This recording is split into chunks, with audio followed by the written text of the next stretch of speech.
Kuyov bolaning to'yida qilgan ishi barchani yig'latdi. Assalomu alaykum hurmatli tomoshabin, ushbu ibratli video roligimiz YouTube'da keng tarqalishi uchun like tugmachasini bosib ihson qilishni unutmang. Erinmasdan like tugmachasini bosganlardan Alloh rozi bo'lsin. To'yxonada kelin-kuyov baxtli orzular bilan o'tirishar edi. Davrada esa kuyovning onasi chiqib o'ynar edi. Tanish-bilish, el-yurt, qarindoshlar chiqib kuyovning onasiga qistir-qistir qilishar edi. Onani bugungi tantana bilan qutladilar. Hammaning nazarida turgan onaxon yarim soatgacha o'ynadi.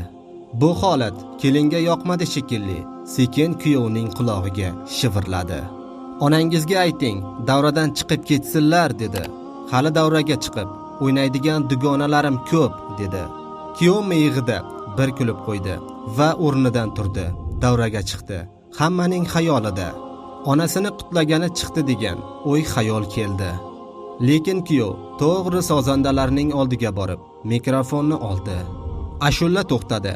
Kuyov to'yxonadagilarga qarata, "Onam kimga kerak?" dedi. To'yga kelganlar kuyovning bu so'zini eshitib, karaxt bo'lib qolishdi. Hamma bir-biriga qarashar edi. Kuyov esa yana, "Onam kimga kerak?" dedi. Hamma tajovuz qildi. Kuyovning bu harakatini tushunmasdan, nahotki o'z onasiga shunday qilsa deyishar edi. U yoqda esa kelin kulib, "Hozirdan aytganimni qilyapti. Demak to'ydan keyin chizig'imdan chiqmas ekan" degan quvonch bilan kulib turar edi.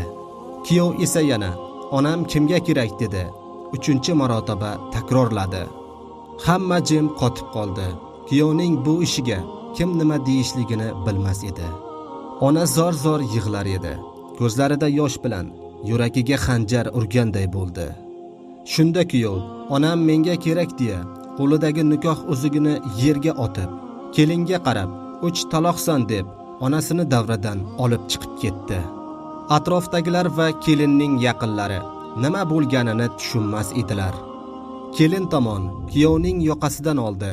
Shunda "To'xtanglar" deb kelinning otasi keldi. Kuyov qaynotasiga hammasini aytdi. Qaynota esa biroz o'ylanib turib, kuyoviga, "Sizday yigitga qizimni berganim uchun faxrlanaman.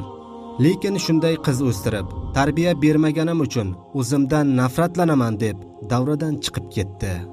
Hurmatli tomoshabin, agarda video roligimiz kimgadir manfaatli bo'lgan bo'lsa, like tugmachasini bosib qo'yishni unutmang. Kommentariya qismi siz uchun muntazir.